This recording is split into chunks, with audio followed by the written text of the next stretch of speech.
You are now watching the Biz to Biz podcast with Alan and Justin. Yo, what's up, everybody? It's Justin, live from B2B Vault, the Biz to Biz podcast, sponsored by Nationwide Payment Systems, hosted by this guy, the Steven Seagal of payment processing himself, Alan Kopelman. And in today's podcast, we'll be discussing the importance of building your credit, both personal and in business. Yeah, it's important. So take notes. What's up, bro? Busy week. We're approaching that magic day, April 15th. Oh, I thought you were about to say 420. 420? Yeah, we're approaching 420. We'll have to do a 420 podcast. What's the magic day? I'm saying that we're approaching tax day. Oh, I just yelled at my dad. I said, the IRS this morning, hardcore. I was watching this. I owe them so much money. You want to know what's crazy? How do I pay taxes? Yeah. They take the taxes out of my payroll check. Yeah. And how do I owe taxes still?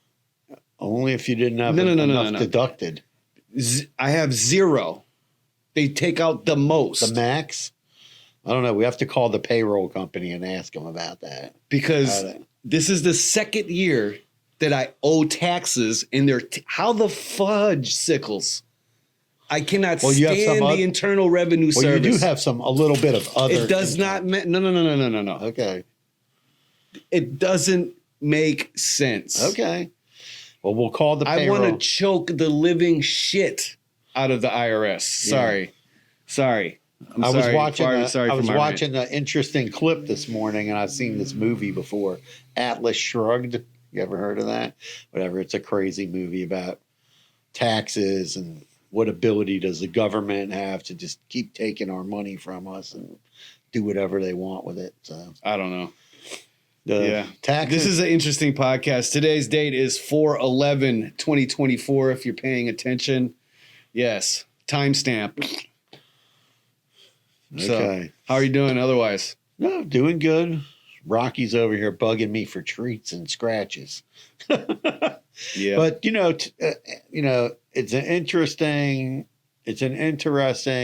subject about credit, and I think that this is something that should be taught in middle school, high school, and people should really understand about how credit works, how to build your credit, your personal credit, and then if you're going to go into business, how you deal with business credit. I think it's stupid as shit. What, credit? Yeah. I mean, there's just two different perspectives here, right? Like, when you grow up in poverty, the way I did. Okay. I didn't, my mom doesn't own a house. My grandparents didn't own their house. Their parents didn't own a house. Poor people don't have the opportunity to save. Anyway, the whole idea of credit never made sense to me unless I was going to the corner bodega and asking for a pack of cigarettes for my mom on credit until she got paid. Right. That was the furthest credit went for me. So growing up, I remember trying to get into college and applying for these loans, and I was getting denied. And I didn't understand why I was getting denied. I never had credit. Well, come to find out, I had, I love you, Mom, but my mom put a bunch of bills in my name when I was a kid. Ouch. Right? Yeah. So, before I was even an adult, my credit was zero. Yeah, that's bad right there. Well, it's not bad. She had to do what she had to do to survive. I get it. We wouldn't have had electricity if she wasn't able to do that. We wouldn't have had a telephone if she wasn't able to do that. So I remember being really upset with her for a while, but then understanding this is how life was. This is what it was worth. And for the past couple of years, I had been really focused on that, right? Trying to increase my credit, get my credit better, this, and this. And nothing, there's no benefit I could say. Like, I don't have there's nothing that I could, you know what I mean? Like, for me personally, like paying my bills on time and doing all this, it's not benefiting me in any real time scenario. Like, I don't see the benefits of it at all. Like, teaching my children about it, maybe, you know what I mean? Maybe it'll me breaking the generational curse. Yeah, that's what it is. The generational curse needs to be broken, and people need to understand the importance of, financial literacy and understand how financial system works and how to put Don't have kids. Don't have kids. No, I mean, I owe $70,000 to the state of Wisconsin still. Okay. Ouch. 75,000. Listen, and it's increasing every month, even if I'm paying on it. It's just ridiculous. Wisconsin you guys are out of your mind. I mean, listen, I got divorced. I mean, I was at the bottom of the barrel. Okay. Broke. No car, no nothing at one point, and I just said, I got to figure this out, and I figured it out. I mean, it wasn't pretty. I didn't have money to do anything for quite a long time. And then I dug myself out of a big financial hole.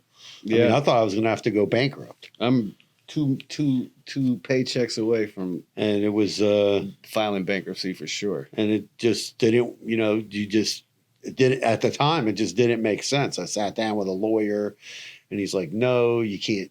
You can't do that. You gotta, And I ended up going. Why can't you do that? Well, because I just didn't. If you owe like 150, 200 grand, yeah, it makes sense. But now they have new rules about bankruptcy. So the new rules with bankruptcy is they take a look at, like, say, okay, well, you want to go bankrupt, but we're not going to let you go completely bankrupt, and you're still going to owe some money, and you end up having to pay a portion of the money based on the money you bring in. So they changed like the bankruptcy laws a few years ago. I mean, you'd have to be, for me, I'm definitely not in that tax bracket. Well, I'm just saying there's people that have run up, 100, 200 grand on credit. I mean, I'm not making 200 grand. No, I understand that. So they make you pay back 5 grand or something crazy. I'm just giving you an example. Right. So it's difficult. Listen, I lived through that where I had to deal with that. And I went to like some credit company, and they renegotiated all the rates with the credit cards and all that. And then I had to start from scratch. I paid off all the bills, got it down to zero, spent like barely any money. I was paying a huge child support, and I dug myself out of that. And that was, but, it's important to learn about, opening a bank account, having a bank account, being responsible with a bank account, not bouncing checks, I never did that. Not overdrawing your account. Don't do that. And then, when people are running a business, my brother puts businesses in two business categories. So you have, businesses that are owned by individuals. So he says you're either a lifestyle business or you're running it like a real business. So a lifestyle business, maybe you're paying your employees in cash. You're not accounting for everything. You're not really watching all your money. I mean, we sat with a guy at a meeting. He goes, "Oh, I don't worry till I don't have any money in my bank account." Remember that guy? And he goes, "Then I run around making a bunch of sales so I have money." Or somebody that's I spoke to a guy yesterday, and he's trying to get a loan for his business. And he says, "Oh, well, I get money from credit card processing," which he does through us. And he gets another portion of his money through PayPal. But he doesn't deposit the PayPal money into his bank account, basically uses PayPal like a bank. So he leaves the money there. And then when he has to pay a supplier, he pays them out of PayPal. And that's because people still think that the government isn't looking at PayPal. Yeah, I told them that. I said the government looks at PayPal, but although I did read something this morning that they bumped it back up to 20,000. So they're not really he's doing checking for you. Yeah, he's the PayPal still. If you have a federal tax ID number, they're sending you a 1099K. Yeah, I didn't get a 1099K from Point. Really? That's weird. It's probably and I go to generate the report. Yeah, and there's nothing there. We'd have to send them an email, or not. Don't worry about it. Who knows? I have no idea. But I mean, I didn't make $20,000. That's for sure. Right. So the whole thing is, well, they should, that's weird that they didn't do that, but the whole thing is you have to, so then, the loan company doesn't see that cash going into the bank account, right? Mm-hmm. Where they're going to get paid from. So they're not seeing that cash flow. Which is, that's just not smart on the right. So I was explaining, explaining to them, I go, oh, you're bringing in another 10 to 15 grand through PayPal. Yeah, but they don't look at PayPal like a bank account. It's PayPal is not a bank account, and you're using it as a bank account. And I even see people using Stripe as a bank account. Like they do all their Stripe transactions, they leave them in there for weeks, and then they download it. Then they request the money to come. You shouldn't be doing that, because the bank wants to see that you're doing business on a regular basis, right? That you're getting regular deposits in, right? And not just this chunk once a week or every 10 days, right? It doesn't. I remember going crazy over my D&B score. Yeah, that's Dun and Bradstreet. That's your business credit. Yeah, and we were, like. I was doing numbers, like I was doing well for myself, right? And it wouldn't do anything. Yeah, they don't. They only monitor what if companies report back to them. So very few companies report anything to D&B. You can go. Why is it so important to sign up then?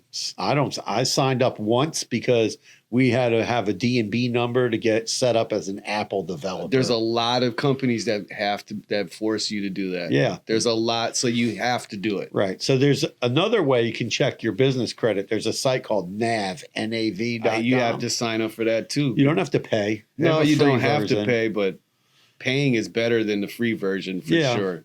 And you can see what's going on with your business credit, and they check more sources like Equifax and those. But they connect because it's connecting you. Yeah, if you connect they look at your personal credit and your business credit, right? But you could also connect your QuickBooks there if you really wanted all of that. If you wanted to get like a business credit score and you needed it, you could do that. And not, but because I was looking I wanted an office, right? And a lot of times, I don't know. This was in Milwaukee, so they were asking, "Well, what's your business credit score?" Oh yeah, they asked when we got this office. They wanted they used some third party service that got our business credit score. Exactly. We had to give them bank statements. Exactly. They wanted to make sure we could afford the thing. And when that's kind of around the time I started freaking out about my credit. Like I was at like a 290 or something. I don't even think it goes less than 500. Oh yes, it does. It does. Wow. Okay. Yeah. I mean, to get like a consumer loan, your credit's got to be like in the high 5s or low 6s to get a consumer credit loan. Usually, like even the buy now, pay later companies, most of them now are checking your credit because they're issuing credit cards to people like Affirm and those type of companies, or a personal. But it doesn't loan hit your company. credit report. No, they do now with the credit card. No, with the if you have the Affirm card, right? That's what I'm talking about. The Affirm card. So there. Yeah, I don't know. I don't have one. But I don't have one either. I just see them offering it now. I guess they're trying to get more people on their card. It's probably not a bad idea because they don't charge. The interest rate is so low on those things. Yeah, the interest rate is less than. It's a little bit more to the merchant, but if merchants are making extra sales from it, then you just have to look at it that way. Like, oh, I'm making an extra sale. I'm losing a couple of bucks, but I'm making an extra sale. Right. So, you have to look at it that way. But, your business credit, you just, you have to, those are places to monitor it. D&B is one that's expensive. NAV, you can look at it for free. You could pay if you really need to build your business credit. One trick people used to do is there was a couple of websites. One of them was a client of ours. And let's say I had a credit card with a $50,000 limit. Mm-hmm. I could list my credit card on there, and there were people that would pay me $300 to $500 a month if I would put their name on a credit card. And then they wouldn't get the card. I would have the card because they can't charge anything. But like my credit for that card would appear on their credit report. Right. And give them, but now the credit card companies figured that out and they don't list those anymore. Yeah, we signed our kids up for all that. They took that away.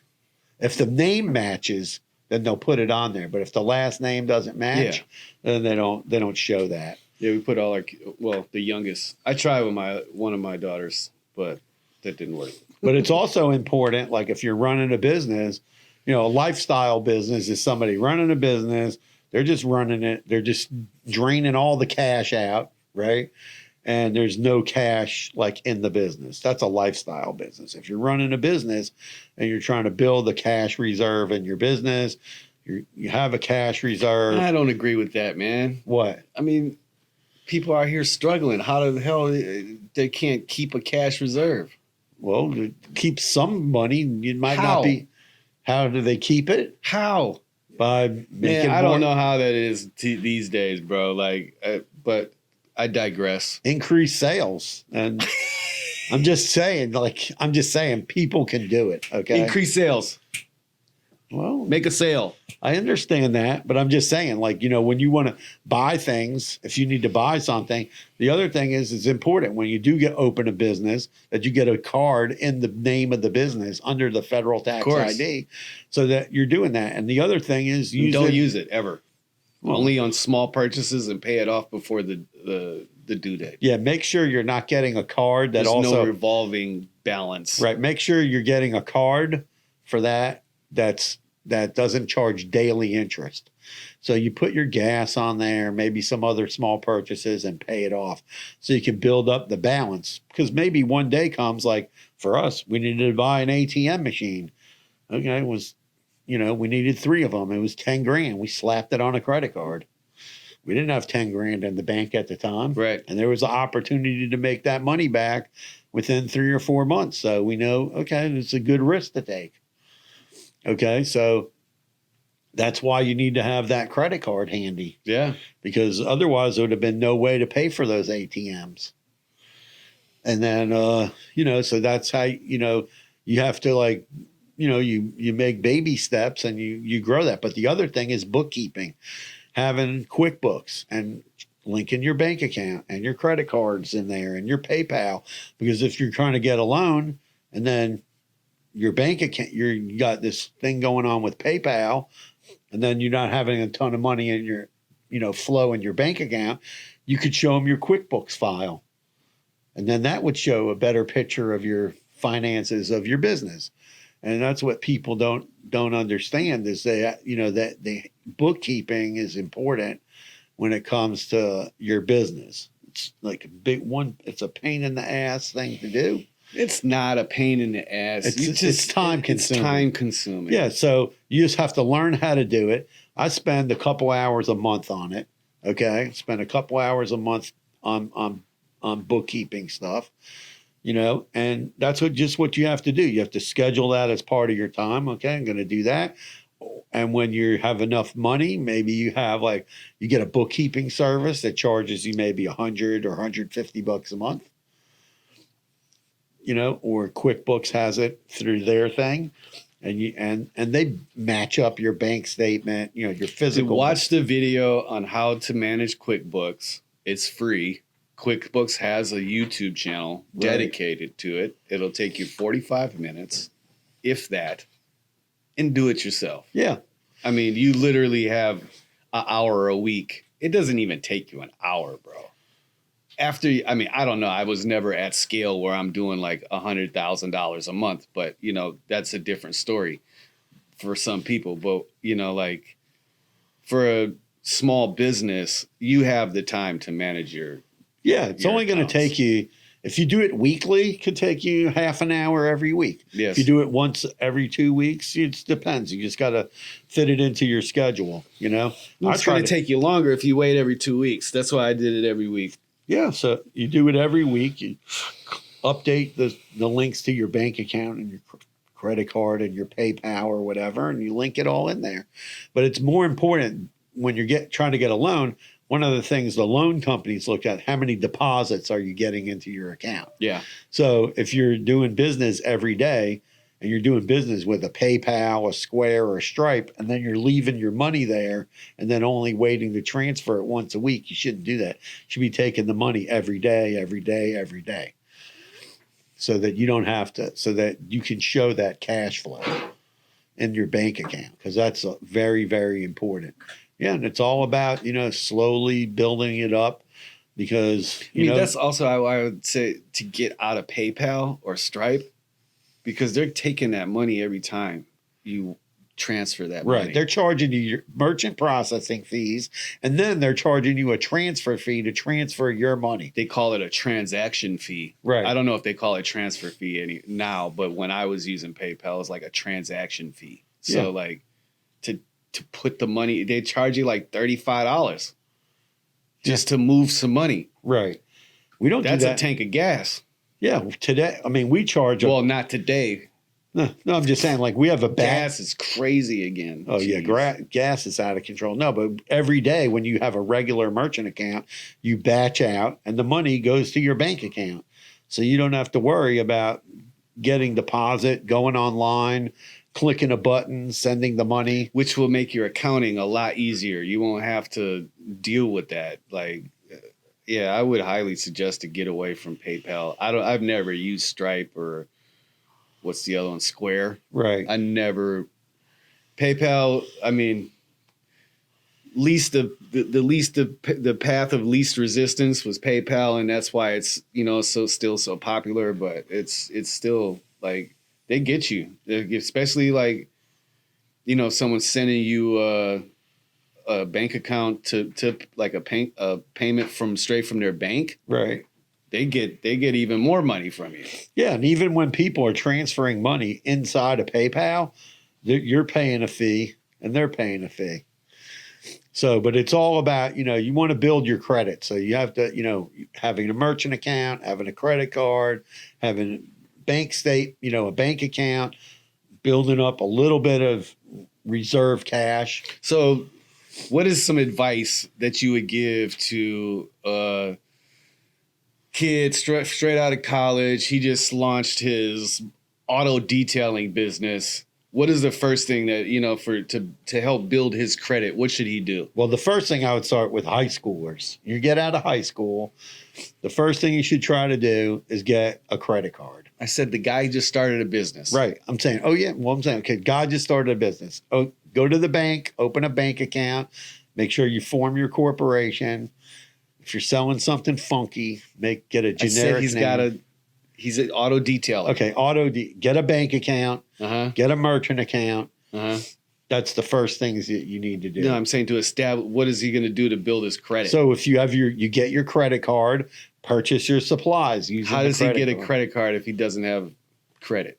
Sometimes you might have to put $500 to the credit card company, or a lot of times you're saying get the prepaid card if you have to. Sometimes you don't have to do that. If you got a credit card, like while you were in college, you had a personal credit card. This guy doesn't have any of that.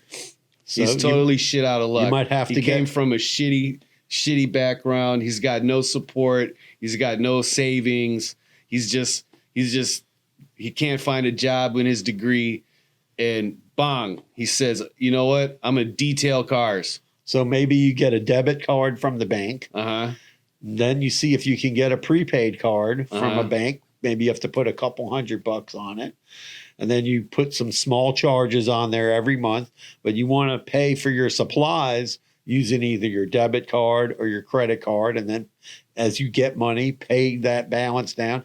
Listen, I taught my son. I said, put gas on there. And he pays his credit card every week or every 2 weeks. Right. And keeps the balance at zero, zeros it out often. Right. And as you do that, then the prepaid card people are going to go, okay, we'll give you your $200 or $300 back. You get that money back. We'll raise your thing up to $500 or $1,000, and you just keep doing that cycle. Right. And that's what you have to do, because maybe you say, oh, yeah, I'm detailing cars. Okay, now I want to get a spot. Now I want to hire 2 guys, and make sure that you're not paying them cash. And you go set up payroll so that there's a payroll, company, and they're getting paid a paycheck. And, that's the kind of thing you want to do. But a lot of businesses, their biggest struggle that they have is, okay, I got to this point. Maybe you have a business partner. Okay, we're really busy. Okay, when should we hire our first employee? Mm-hmm. Right. And then a lot of people don't want to cross that. They don't want to cross that bridge. But that's a tough. How does that build their credit, though? Well, I'm just saying, you're building your business. As you're building your business, you're building up your business. What are some other things you could do to build credit if you can try to get a line of credit from your bank after you've been there for a while. Maybe they'll give you a $5,000 line of credit. Maybe there's a piece of equipment you want to buy and you can finance it through your bank, because if you're running your business and they see you have cash flow and so, oh, well, this guy could afford a $150 payment or $200 payment to lease this equipment or buy this equipment. That's the kind of things that you have to do. You have to. So basically, you got to invest in yourself and in your business in order to build credit and pay your bills on time. Definitely got to pay your bills on time. Early. Pay your bills early and often. Pay it off in chunks if you have to. But yeah. So I don't know. If you learn anything, let us know. We'd love to hear from you. That's the pod about the importance of credit. I'm sorry if I'm my angle is tainted, but yeah, it is what it is. Shout out to everybody with a great credit score, leading the path of do-gooders. Anyway, man, check out the subscribe to the channel, B2B Vault, Biz to Biz podcast, and get free credit monitoring set up. There's free credit monitoring. That's the jewel right there out of the whole podcast. Yeah, get that set up. If you have a business, look at NAV. See how, look and see. That's what people are doing when they're doing business with you. Sometimes they're trying to sell you something. They're looking at that. Yeah. All right, smash that subscribe button, like and comment. Peace out. Peace out. Carpe diem.